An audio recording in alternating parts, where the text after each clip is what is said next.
அனைவருக்கும் வணக்கம். கிருஷ்ணனோட பெருமைகளை பேசணும்னா, அதுக்கு எத்தனை நாள் எடுத்தாலும், இல்லை எத்தனை ஜென்மம் எடுத்தாலும் அத சொல்லவே முடியாது. மார்கழி மாசங்கிறதுனால அவரோட பெருமைகள நாராயணியத்தில சொல்றாங்க. அந்த நாராயணி கதை படிச்சேன். எப்பேர்ப்பட்ட குரு, எப்பேர்ப்பட்ட சிஷ்யர் அவரு. அந்த நாராயணியத்தில இந்த நாராயண பட்டத்திரி தன்னோட குருவுக்கு பாடம்லாம் படிச்சப்புறமா சொல்றாரு. நான் உங்களுக்கு குரு தட்சணை குடுக்கணும்னு நெனைக்கிறேன். எனக்கு அதனால குரு தட்சணை என்னன்னு சொல்லுங்க, நான் குடுத்துடுறேன் அப்படின்னு அவர் சொல்றாரு. அதுக்கு அவர் சொல்றாரு, "அப்பா எனக்கு குரு தட்சணை குடுக்குறதா இருந்தா நீ என்ன தெரியுமா பண்ணணும்? நான் உனக்கு சொல்லிக் குடுத்தத யார் உன்கிட்ட கத்துக்கணும்னு பிரியப்படுறாங்களோ, அவங்களுக்கு நீ பணமே வாங்காம சொல்லிக் குடு. அது போதும் எனக்கு குரு தட்சணை" அப்படின்னு அவர் சொல்றாரு. ஆனா அவர் ஒத்துக்கிறதில்ல. ஏன்னா, அவரோட நாராயண பட்டத்திரியோட குரு வாத நோயால அஃபெக்ட் ஆயிருப்பாரு அவரு. அவரு எப்படின்னா, அவருக்கு கை, கால் சரிவர இருக்காது. அப்ப என்ன பண்ணுவாங்கன்னா, அவர ஒரு இடத்துலேருந்து கூட்டின்னு 4 பேரா தூக்கிட்டு அப்பலாம் திண்ணை இருக்கும்ல, அந்த திண்ணையில உட்கார வச்சு அவரு சொல்லி தருவாரு. எப்படின்னா, அந்த பாடம் முடியிற வரைக்கும் அவர் அப்படி திண்ணையில உட்காந்துருப்பாரு. அப்படி திண்ணையில உட்காந்த உடனே அத பார்த்து அவங்க சொல்லிக் குடுப்பாரு. அதுக்கப்புறம் பாடம் முடிஞ்சுதுன்னு சொன்ன உடனே, அவர அப்படியே தூக்கின்னு போயி அவர உள்ள விட்டுடுவாங்க. அப்படிதான் அவர் கஷ்டப்பட்டு தான் இப்ப நமக்கு உடல்நிலைலாம் ரொம்ப நல்லா இருக்கு. ஆனாலும் நம்ம பெரத்தியாருக்கு ஒரு உதவி செய்யணும் அப்படிங்கும்போது நமக்கு மனசு வரல. அவர் பாருங்க, உட்கார்ந்த இடத்திலேயே அவங்களுக்கு பாடம் சொல்லிக் குடுத்தாரு. அப்ப இவரு எப்படி சொல்லிக் குடுத்திருந்தா, இந்த சிஷ்யன் எப்படி இருந்திருப்பாருன்னு பாருங்க. இவர் என்ன பண்ணாரு, அந்த நாராயண பட்டத்திரி, நான் கண்டிப்பா குரு தட்சணை குடுத்தே ஆகணும் அப்படின்னோனே, "என்ன உனக்கு குரு தட்சணை?" அப்படின்னு கேட்குறாரு. அவர் சொல்றாரு, "உங்க வாத நோய நான் வாங்கிக்கணும்னு நெனைக்கிறேன். அதுதான் நீங்க எனக்கு நான் குடுக்கப் போற குருதட்சணை. உங்கள கொஞ்ச நாளாவது நல்லா வச்சிருக்கணும் அப்படின்னு நான் நெனைக்கிறேன்" அப்படின்னு அவன் சொல்றான். நாராயண பட்டத்திரி சொல்றாரு. உடனே அவர் என்ன பண்றாரு, இவன் ஏன் இவ்வளோ தூரம் பிடிவாதமா இருக்கான்னு யோசனை பண்றாரு.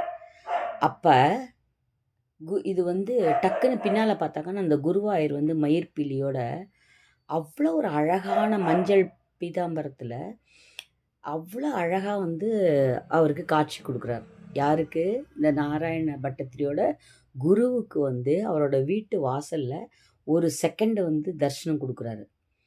தரிசனம் குடுத்தது இவரு "ஓ! இது குருவாயூரப்பன் திருவிளையாடல்" அப்படின்னு நெனச்சு அவரு என்ன பண்றாரு, "சரிப்பா வாங்கிக்கிறேன். தண்ணி எடுத்துன்னு வா" அப்படின்னு சொல்றாரு. தண்ணி எடுத்துன்னு அத தார வாத்து குடுத்த அடுத்த செகண்டு இவருக்கு வாதம் வந்துடுது. அவருக்கு உடம்பு சரியா போயிடுது. அதாவது நாராயண பட்டத்திரி குருவை போலவும், குரு நாராயண பட்டத்திரி போலவும் ஒரு தோற்றம் வந்துடுது. அவருக்கு வாதம் கம்ப்ளீட்டா சரியாயிடுது. அவர் ஏன் வாதம் கேட்குறாருன்னா, நான் கண்டிப்பா 4 இடத்துக்கு போய் இதுக்கு குணத்துக்கான தீர்வு நான் கண்டுபிடிப்பேன். ஆனா நீங்க அப்படி இல்ல. நீங்க எதுக்குமே முயற்சி பண்ணாம நீங்க ஒரே இடத்துல இருக்கீங்க. நீங்க கஷ்டப்படுறத நான் பார்க்க விரும்பல அப்படின்னாரு. எவ்வளோ ஒரு உயர்ந்த சிஷ்யன், எவ்வளோ ஒரு உயர்ந்த குரு. இந்த காலத்துல அப்படி ஒரு குருவும் கிடைக்க மாட்டாரு. அதேபோல ஒரு சிஷ்யனும் கிடைக்க மாட்டாரு. சரின்னு சொல்லிட்டு இவரு அப்படியே என்ன பண்ணாரு, அந்த பசங்கள கூப்பிட்டு 4 பேரா கூட்டின்னு போய் அவர உட்கார வச்சுட்டு வந்துருங்க அவங்க வீட்ல. விட்டுட்டு வந்துருங்க அப்படின்றாங்க. இவரு போறாரு வீட்டுக்கு போயி, அங்க உட்காந்துக்கிறாரு. இவருக்கு எப்படி ஒரு நல்ல பக்காவான ஒரு சிஷ்யன் கிடைச்சாரோ, அதேபோல நாராயண பட்டத்திரிக்கும் ஒரு நல்ல சிஷ்யன் கிடைச்சாரு. அவரு என்ன பண்ணாரு, 1 வருஷம் அதாவது பல வருஷங்கள் ஆச்சு. இவருக்கு அந்த வாதம் போல. இவரு என்ன பண்ணாரு, முதல்ல ஆரம்பத்துல அவரு தெய்வத்த நம்பல. நம்பலன்னா என்னன்னா, தெய்வத்தால இது முடியும் அப்படின்னு நினைக்கலையோ, இல்ல மருத்துவத்தால சரியா போகும்னு நினைச்சாரோ என்னவோ தெரியாது. இவரும் நெறைய மருத்துவம் பார்த்தாரு. எங்கெங்கேயோ போனார். எங்கெங்கெல்லாம் கூட்டின்னு போணுமோ அங்கெல்லாம் அவங்கள கூட்டின்னு போனாங்க. அவரோட வாதம் ஒரு இடத்துலயும் சரியாகல.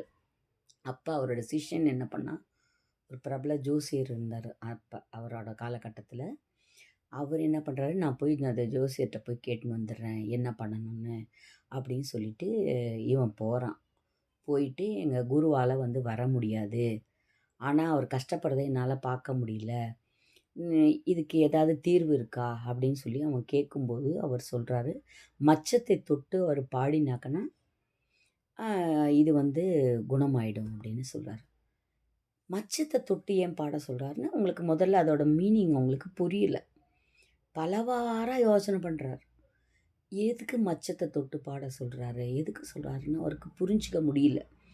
அப்புறமா தான் அவருக்கு அனலைஸ் பண்ணுறாரு. மச்சத்தை தொட்டு பாடுனாக்கன்னா மச்சாவதாரத்துலேருந்து தொடங்கி தன்னோட அவதாரத்தை பாட சொல்கிறாரு கிருஷ்ணர் அப்படின்னு அப்புறமா அவருக்கு புரிஞ்சுது. அதுக்கப்புறமா அவர் என்ன பண்ணுறாரு, அந்த நாராயண பட்டத்திரி குருவாயூர் கோயிலில் உட்காந்து எப்படி ஒரு ஃப்ரெண்ட்ஷிப் பாருங்கள். கண்ணா இப்படி நடந்துதா? ஆமாம். அவர் ஆமான்னு தலையாட்டுறார். குசேலர் வந்து குசேலர்கிட்ட இருந்து நீ அவள் வாங்கி சாப்பிட்டியா? ஆமாம் அப்படின்னு. ருக்மிணி விசிறி வீசினாளா? ஆமாம். அதையும் அவ்வளோ அழகாக சொல்கிறாரு. இன்றைக்கி சாயந்தரம் அவர் சொன்னார், தித்திங்கிற பொருளுக்கு அலங்காரம் சொல்கிறாரு சங்கரா டிவியில். அவர் சொல்கிறார், குசேலருக்கு எப்போ அவள் கிடச்சிது அதை பற்றி ஒரு டிபேட் நடந்திருக்கு. அதாவது குசேலர் வந்து கண்ணனை பார்க்க போகிறார். நாமெல்லாம் கோவிலுக்கு போனோம்னா மனசுக்குள்ளே நமக்கு ஏதாவது ஒரு வேண்டுதல் இருக்குது. உண்டியில் ஒரு 100 போட்டோம்னா அடுத்தது நம்ம என்ன நினச்சிக்கிறோம், அப்பா என் பொண்ணுக்கு ஒரு நல்ல வழிகாட்டு, என் பையனுக்கு ஒரு நல்ல வேலை கிடைக்கட்டும், இல்லை பேரன் பேத்தி நல்லா இருக்கட்டும் அப்படின்னு நம்ம 100 விதமாக ஒரு 100 காசுக்கு 100 விதமான பிரார்த்தனையை வச்சுட்டு வரோம். ஆனால் அவர் என்ன பண்ணார்னா, அதாவது குசேலர் வந்து பணம் கேட்கணுன்ட்டு தான் போகிறார், தன்னோட தரித்திரம் நீங்கணும் அப்படின்ட்டு தான் அவர் போகிறாரு.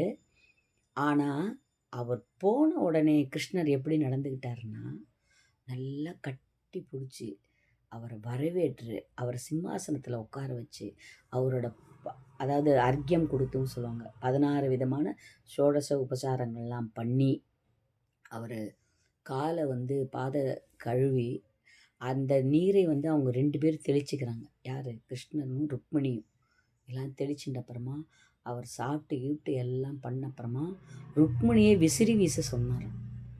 அந்த சாமரம் வீசும்போது தான் அவரோட தரித்திரம் நீங்கியதுன்னு இவர் சொல்கிறார். ஆனால் நிறைய பேர் நாம் என்ன நினச்சிட்டு இருக்கோம்னா, அன்றைக்கி குசேலர் தினம் ஃபஸ்ட்டு வர மார்கழி புதன் தான் குசேலர் தினம்னு நம்ம சொல்கிறோம். அன்றைக்கி என்ன பண்ணுறோம், குசேலருக்கு அதாவது கிருஷ்ணருக்கு பிடித்த குசேலர்கிட்டேருந்து அதை விரும்பி சாப்பிட்டதுனால நம்ம கிருஷ்ணருக்கு அவல் பிடிக்குதுன்னு நினச்சி இந்த அவலை வச்சு அது மேலே வெல்லம் அது மேலே வந்து வெண்ணெய் வச்சு நம்ம அதை நெய்வேத்தியம் பண்ணி நம்ம சாப்பிட்றோம். ஆனால் குசேலருக்கு கண்ணன் வந்து அவள் சாப்பிட்றதுக்கு முந்தியே அவர் வந்து அவருக்கு அருள் புரிஞ்சிட்டாங்க. எப்படின்னு கேட்டாக்கன்னா, மங்களமான லக்ஷ்மி தேவி குசேலருக்கு சாமரம் வீசினாள். அப்படி சாமரம் வீசும்போது அவர் உடம்பில் இருந்த அந்த அலக்ஷ்மி அப்படிங்கிற நம்ம சொல்கிறோம்ல ஜேஷ்டா தேவி, அந்த ஜேஷ்டா தேவி அவரை விட்டு விலக திருமகள் அருள் புரிந்தாள். இது பாருங்க எப்படி ஒரு பாடல் வருது, குசேலர் கதை வருது, எல்லாம் வருது. இவருக்கு எப்போ தங்க மழை பொழிஞ்சது, எப்போ வந்து அந்த குடிசை வந்து மாளிகை ஆச்சு அப்படின்னு பல பேருக்கு பல சந்தேகம். ஆனால் எப்போ நடந்ததுன்னு அந்த முக்கூர் சொன்னார். அப்படின்னு முக்கூர் நரசிம்ம சுவாமின்னு ஒரு சொன்னார். அவர் எப்போ சொல்கிறாருன்னா, அவரோட கீர்த்தனையில் அவரோட பாடலில் என்ன சொல்லியிருக்காருன்னா, எப்போ வந்து லக்ஷ்மி தேவியே குசேலருக்கு சாமரம் வீசினாலோ அப்பொழுது அவள் உடம்பில் இருந்த தரித்திரம் நீங்கி அந்த ஜேஷ்டா தேவி நீங்கி அப்போவே லக்ஷ்மி வந்து அங்கே தங்க மழை பொழிய ஆரம்பிச்சுது அப்படின்னு சொல்லுவார். அதாவது கிருஷ்ணனோட பெருமையை மார்கழி மாதம் முழுக்க எங்கே திரும்பினாலும் கிருஷ்ணனோட பெருமையை வந்து சொல்லிக்கிட்டே இருக்காங்க. ஒரு பக்கம் வந்து அந்த திருப்பாவையை ஆண்டாள் வந்து அப்படி சொல்கிறா, கிண்ணா நப்பின்னியோட தான் நீ படுத்திருக்க, எனக்கு நல்லா தெரியுது. எப்படிப்பட்ட கட்டில், 5 விதமான பொருட்கள் அடங்கிய கட்டில் மேலே நீ படுத்திருக்க. நான் கூப்பிடுறது உனக்கு காதில் விழலையா, நீ எழுந்து வரமாட்டாயா அப்படின்னு ஆண்டாள் பாடுறா. ஒருத்தருக்கும் அக்ரூரை எடுத்திங்கன்னா அக்ரூருக்கு அவ்வளோ வந்து கிருஷ்ணன் மேலே பிரியும். அர்ஜுனன் எடுத்தினா அர்ஜுனன் வந்து கிருஷ்ணனுக்கு தோழனாகவே இருந்தார். ஏன் வந்து மகாபாரதத்தை அவ்வளோ சிறப்பாக சொல்கிறாங்க அப்படின்னா, கிருஷ்ணன் வந்து ஒரு சாட்சி பூதமாக இருந்து மொத்த மகாபாரதத்தையும் அவர் பார்த்துருக்கார். அவர் துவாரகையிலேருந்து இருந்தார், இவங்களுக்கு நட்பானது, இவங்க அந்த மகாபாரத போர் நடந்தது, அதுக்கப்புறமா நடந்தது, எல்லாத்தையும் பார்த்த சாட்சி பூதம் யாருன்னா கிருஷ்ணன். கிருஷ்ணனோட மகிமைகளை விளக்குறது வந்து அதுக்கெல்லாம் வந்து புண்ணியம் செஞ்சுருக்கணும். எங்கேயோ ஒரு கோடியில் வந்து கொஞ்சம் ஒரு துளி புண்ணியம் பண்ணியிருந்தா தான் அதை கேட்கவோ சொல்லவோ நம்மளால் முடியும். அதனால தான் லக்ஷ்மிக்கு வந்து அந்த சாமரம் வீசியதுனால அவளுக்கு திதி அப்படிங்கிற பேர் வந்தது அப்படின்னு அதில் போட்டிருக்காங்க. அதே போல் வந்து நம்ம பார்த்தோம், சந்திரனுக்கும் குருவோட பத்னி தாராவுக்கும் பிறந்தது தான் புதன். புதன் வந்து இளைய கல்யாணம் பண்ணதுக்கு அப்புறமா பிறந்தது புரூரவஸ். புரூரவஸும் ஊர்வசிக்கும் 6 குழந்தைகள் பிறந்தது, 6மே பையன். அந்த 6 பேரில் ஆயுன்னு ஒருத்தர் இருந்தார். ஆயுக்கு பிறந்தது நகுஷன், நகுஷனுக்கு பிறந்தது யயாதி. சந்திரவம்சம். இப்போ நம்ம என்ன பண்ணிட்டு போகிறோம், இப்போ இதில் ஒரு கதையாக பார்க்க போகிறோம். நகுஷனை பற்றி நான் சொல்ல போகிறேன். நகுஷன் யார் திரும்ப சொல்கிறேன், சந்திரன் தாரா புதன்.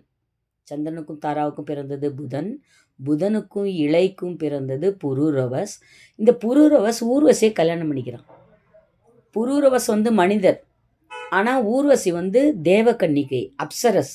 அவளை எப்படி இவர் கல்யாணம் பண்ணுறாரு அப்படின்னா, அந்த காலத்து மனிதர்கள் புரூரவசு, அதுக்கப்புறம் நம்ம முதல்ல பார்த்தோம் உபரீஸ்வரன், அவங்க எல்லாமே தேவர்களோட தேவலோகத்துக்கு போவாங்க. அசுரர்களோட அவர் சண்டை போடும்போதெல்லாம் இவங்கெல்லாம் சண்டைக்கு போட்டு தேவர்களை காத்தாங்க. அப்படி ஒரு சமயத்தில் ஊர்வசியை வந்து இந்த அசுரர்கள் தூக்கின்னு போகிறாங்க. அப்படி தூக்கின்னு போகும்போது புரூரவஸ் போய் அவங்ககிட்டேருந்து மீட்டு ஊர்வசியை காப்பாற்றி கொண்டு வராரு.